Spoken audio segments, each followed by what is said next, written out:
जी बच्चों अस्सलाम वालेकुम। तो हम लोग क्या पढ़ रहे हैं? We are studying block 8 microbiology bacteriology. हम लोगों ने स्टार्ट की हुई थी प्रीवियसली चैप्टर नंबर 15, 16 और 17 हम लोग कंप्लीट कर चुके हैं। आज हम लोगों ने जो चैप्टर पढ़ना है that is chapter number 18 gram negative rod from your recommended book Levinson. अच्छा बच्चों, हम लोगों ने एंटेरिक रॉड के जो है ना वो एंटेरिक सिस्टम के जो है ना वो ग्राम नेगेटिव रॉड स्टार्ट किए हुए थे। मैंने आपको बताया था कि हम इनको 3 डिवीजन्स के अंदर डिवाइड करते हैं। कुछ हमारे पास एंटेरिक ट्रैक के ग्राम नेगेटिव रॉड्स होते हैं जो कि primarily within the enteric tract होते हैं। कुछ हमारे पास within the enteric tract और आउटसाइड द एंटेरिक ट्रैक होते हैं। कुछ हमारे पास आउटसाइड द एंटेरिक ट्रैक होते हैं। इकोलाई और साल्मोनेला हम लोगों ने पढ़ लिया जो एंटेरिक ट्रैक के अंदर भी इन्फेक्शन कॉज करते हैं और एंटेरिक ट्रैक के बाहर भी इन्फेक्शन कॉज करते हैं। अब हम लोगों ने बात करनी है बच्चों उन पैथोजेंस की जो कि primarily within the indirect track infection cause करते हैं। इसमें शिगीला है, विब्रियो है, कैम्पाइलोबैक्टर और हेलिकोबैक्टर है। सो शिगीला मैं आप लोगों को करवा चुकी हूँ। आज हम लोगों ने जो पैथोजन पढ़ना है दैट इज विब्रियो। इसके बाद हम कैम्पाइलोबैक्टर हेलिकोबैक्टर स्टडी करेंगे। फिर हमारे पास 2 और पैथोजेंस रह जाएंगे and then we are finished. Vibrio के बारे में मैं आपको इंपॉर्टेंट प्रॉपर्टीज बताती हूँ बच्चों। ये हमारे पास कर्व्ड और comma shape gram negative rod होता है। पीछे हम लोगों ने इकोलाई के बारे में पढ़ा था, वो हमारे पास स्ट्रेट ग्राम नेगेटिव रॉड था। विब्रियो हमारे पास कर्व्ड या फिर comma shape gram negative rod होता है। इसको हम ओ सेल वॉल एंटीजन की बेस पे सीरोटाइप्स के अंदर डिवाइड कर रहे होते हैं। इसकी हमने 3 स्पीशीज पढ़नी है। विब्रियो कॉलरी है, विब्रियो पैराहेमोलिटिकस है और वल्नीफिकस है। कौन कौन सी हमारे पास? विब्रियो कॉलरी है, पैराहेमोलिटिकस है और वल्नीफिकस है। जी तो बच्चों मैं आप लोगों को विब्रियो पढ़ा रही हूँ। विब्रियो हमारे पास क्या होता है? कर्व या फिर comma shape gram negative rod होता है। इसको हम ओ सेल वॉल एंटीजन की बेस पे जो है ना वो सीरोटाइप्स के अंदर डिवाइड करते हैं। हमने जो है ना वो विब्रियो की 3 स्पीशीज पढ़नी है। विब्रियो कॉलरी है, विब्रियो पैराहेमोलिटिकस है और विब्रियो वल्नीफिकस है। अच्छा, ये हमारे पास ऑक्सीडेज पॉजिटिव होता है। बच्चों पीछे साल्मोनेला पढ़ाते हुए ना सॉरी मैं गलती कर गई थी, मैंने वहाँ पे बता दिया था कि ये एंटेरोबैक्टीरियाशी का पार्ट नहीं है। लेकिन बच्चों जो साल्मोनेला होता है वो एंटेरोबैक्टीरियाशी फैमिली का पार्ट होता है, वो ऑक्सीडेज नेगेटिव होता है। जो हमारे पास विब्रियो है ना ये हमारे पास एंटेरोबैक्टीरियाशी फैमिली का पार्ट नहीं है, क्योंकि ये हमारे पास क्या होता है, ये हमारे पास ऑक्सीडेज पॉजिटिव होता है और ये हमारे पास सुक्रोज का फर्मेंट होता है। तो विब्रियो की इंपॉर्टेंट प्रॉपर्टीज क्या है कि ये हमारे पास कर्व या फिर comma shape gram negative rod होता है। इसको हम ओ सेल वॉल एंटीजन की बेस पे सीरोटाइप्स के अंदर डिवाइड करते हैं। इसके हमारे पास 3 स्पीशीज होती हैं। विब्रियो कॉलरी होती है, विब्रियो पैराहेमोलिटिकस होता है, विब्रियो वल्नीफिकस होता है। इसके अलावा ये एंटेरोबैक्टीरियाशी फैमिली का पार्ट नहीं होता, इसीलिए ये हमारे पास ऑक्सीडेज पॉजिटिव होता है और ये हमारे पास सुक्रोज का फर्मेंटर होता है। डिजीजेस की अगर हम बात करें बच्चों, जो विब्रियो कॉलरी है, विब्रियो पैराहेमोलिटिकस और वल्नीफिकस है।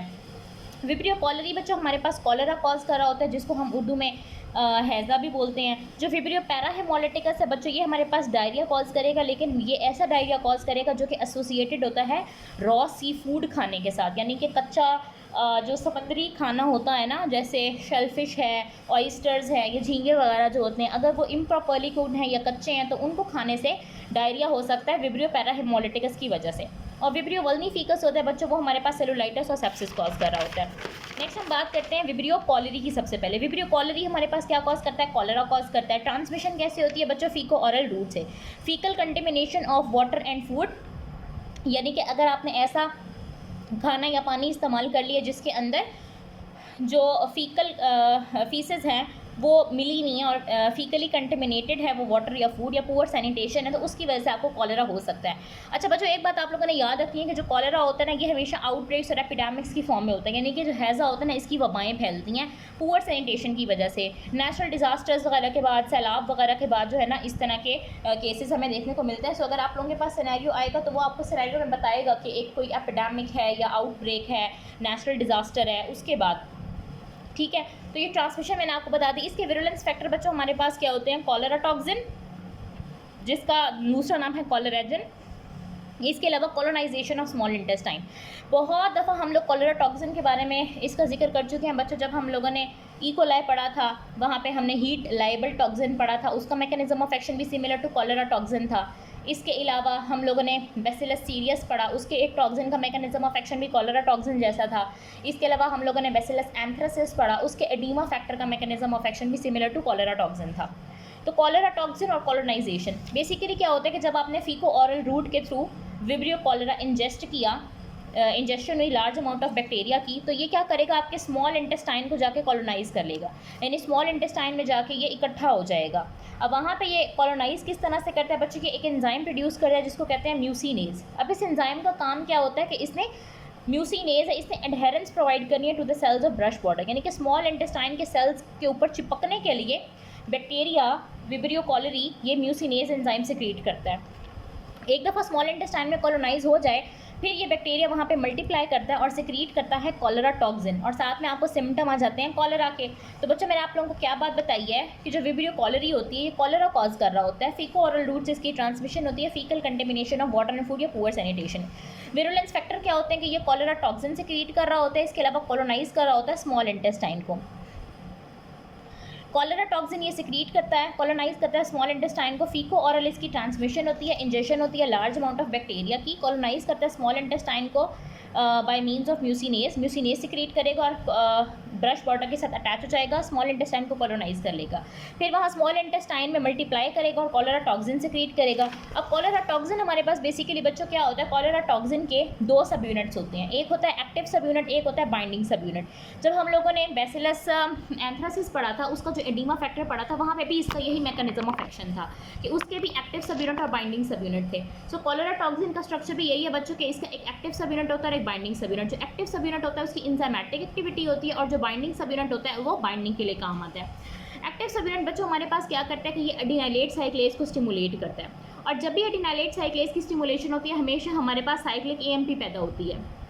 तो ये सेल के अंदर, फॉर एग्जांपल ये सेल है एंटेरोसाइटस स्मॉल इंटेस्टाइन का सेल, इंट्रासेलुलरली साइक्लिक एएमपी को बहुत ज़्यादा कर देगा। जब ये साइक्लिक एएमपी को इंट्रासेलुलरली ज़्यादा कर देगा तो अंदर का जो फ्लूइड होगा, सेल के अंदर का फ्लूइड और इलेक्ट्रोलाइट्स वो बाहर मूव करना स्टार्ट हो जाएंगे, जिसकी वजह से वाटर और आयंस का लॉस हो जाएगा। आयंस में कौन कौन से आयंस हैं, सोडियम, क्लोराइड, पोटेशियम, यानी कि जो भी आपके नॉर्मल पीएच के लिए ज़रूरी होते हैं उन आयंस को और वाटर को बाहर निकाल देगा in the form of massive watery diarrhoea.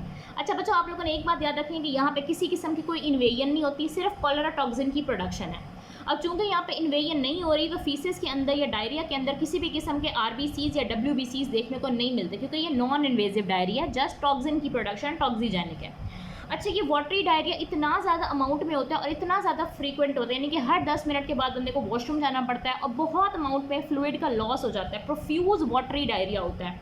और इसकी वजह से बॉडी के अंदर शदीद किस्म की डिहाइड्रेशन और इलेक्ट्रोलाइट इम्बैलेंस हो सकता है। ज़ाहिर है जब पोटाशियम, सोडियम, क्लोराइड ये सारे आयंस बॉडी से रिलीज़ हो जाएंगे, वाटर भी बॉडी से निकल जाएगा, तो इलेक्ट्रोलाइट इम्बैलेंस हो सकता है और डिहाइड्रेशन हो सकता है और उसकी वजह से मॉर्बिडिटी यानी कि डेथ भी हो सकती है। अब क्लिनिकल फाइंडिंग बच्चों इसमें हमें क्या मिलती है कि लार्ज वॉल्यूम वाटरी डायरिया मिलता है। और बच्चों राइस वाटर स्टूल ये यहाँ का बज़ वर्ड है, आप लोगों ने इसको भूलना नहीं है। जब भी सिनेरियो आएगा तो वो हमेशा राइस वाटर स्टूल गए। जिस तरह हम चावल उबालते हैं तो चावल उबालने के बाद जो पीछे पानी बचता है ना, बिल्कुल उस तरह का डायरिया होता है, यानी कि उस कंसिस्टेंसी का डायरिया होता है, तो इसको बोलते हैं राइस वाटर स्टूल। इसमें कोई एब्डोमिनल पेन नहीं होता, कोई बुखार नहीं होता, बस एक ही सिम्टम है कि बंदे को बार बार वॉशरूम जाना पड़ रहा है डायरिया के लिए। और बाकी सिम्टम डिहाइड्रेशन की वजह से आते हैं, क्योंकि पर्सन को इतना ज़्यादा वो पर्सन डिहाइड्रेटेड हो जाता है, उसके अंदर से वाटर और फ्लूइड और इलेक्ट्रोलाइट्स का लॉस हो जाता है कि उसको cardiac failure, renal failure, acidosis और हाइपोकेलीमिया जैसे यानी कि पोटाशियम की कमी हो जाती है खून के अंदर, जिसकी वजह से कार्डिक एक्टिविटी अफेक्ट होती है और वाटर की कमी से रीनल एक्टिविटी अफेक्ट होती है।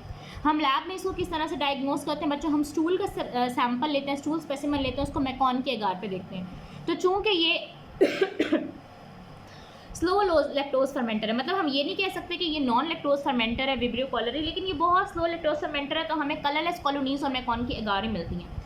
मैकॉन की एगार की अब तक हम लोगों ने जहाँ भी बात की है सिर्फ ई कोलाई के अलावा बाकी हर जगह इसकी कलरलेस कॉलोनीज है।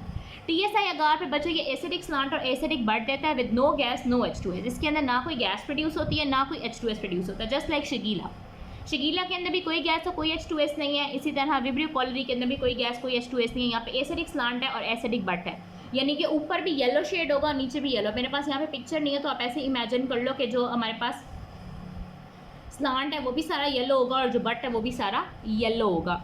अब इसका एक और एगार होता है जिसका नाम है TCBS एगार। अब बच्चों ये आपकी बुक के अंदर तो नहीं लिखा हुआ, लेकिन ये जब ऑस्पी की स्टेशन वगैरह आता है तो उसके ऊपर ये आ सकता है। TCBS एगार होता है। अब चूँकि ये सुक्रोज का फर्मेंटर होता है तो यहाँ पर येलो कॉलोनीज मिलती हैं और ये ऑक्सीडेज पॉजिटिव होता है क्योंकि ये एंटेरोबैक्टीरियाशी फैमिली का पार्ट नहीं है। जो एंटेरोबैक्टीरियाशी फैमिली का पार्ट होते हैं देर ऑक्सीडेज नेगेटिव। ट्रीटमेंट क्या होता है बच्चों, आपने इसके अंदर किसी किस्म की एंटीबायोटिक्स नहीं देनी, आपने सबसे पहले वाटर और इलेक्ट्रोलाइट्स को रिप्लेस करना है, IV फ्लूइड्स लगाने हैं बंदे को, क्योंकि इतना ज़्यादा डायरिया हो रहा होता है कि फ़ौरन से डिहाइड्रेशन और डेथ हो सकती है। तो सबसे पहले आप लोगों ने वाटर इलेक्ट्रोलाइट्स रिप्लेस करना है। प्रिवेंशन यही है कि पब्लिक हेल्थ मेजर्स इख्तियार करने हैं, क्लीन वाटर फूड सप्लाई रखनी है। तो बच्चों मैंने आप लोगों को क्या बात बताई है कि हम लोगों ने विब्रियो पढ़ा है।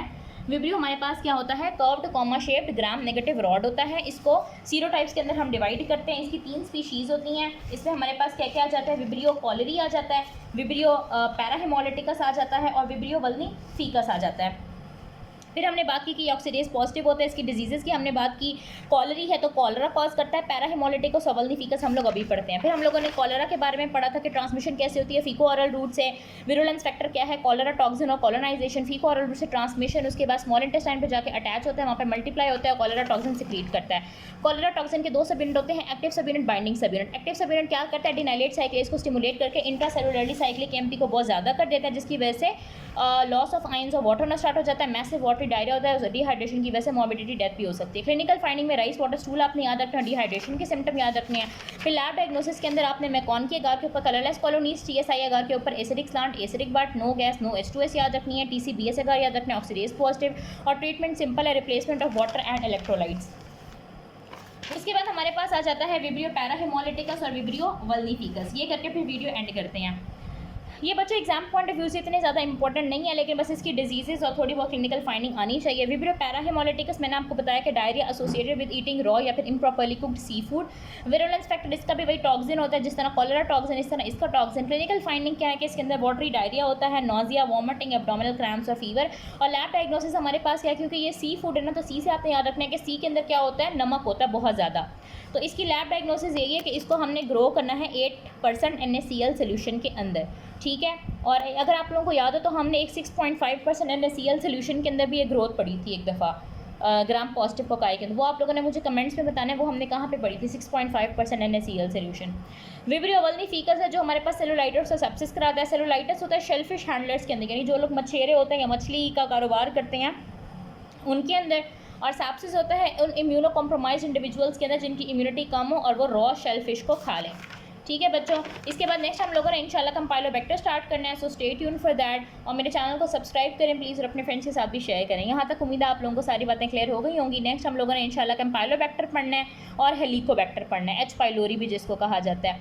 ये करके फिर 2 और पैथोजेंस और फिर हमारा चैप्टर 18 कंप्लीट है।